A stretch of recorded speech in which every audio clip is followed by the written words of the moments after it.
Today, we're having a job fair, not only for our clients and our partners' clients, but also for the entire community. And our prayer and our hope is that today someone can connect with an employer. I think it benefits our community here because, every day I get questions about people wanting a job.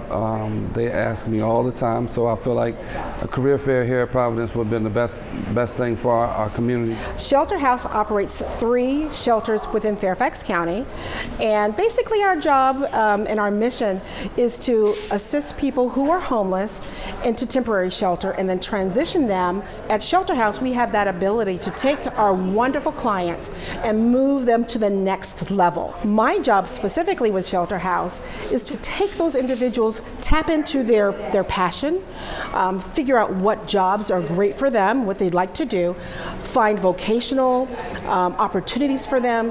We also train them. That allows them the ability to step up a level from where they were.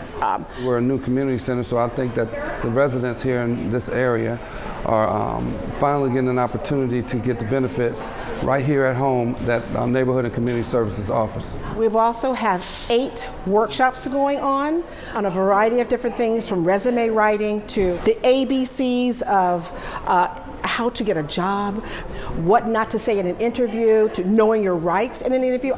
We have over 50 employers, so we're very pleased with the support that we've received from the community. Department of Neighborhood and Community Services, we have another group. They offer resources for residents in Fairfax County to find jobs and help them out all areas of job seeking, and they can be reached at 703-222-0880, Monday through Friday, 8 a.m. to 4:30 p.m.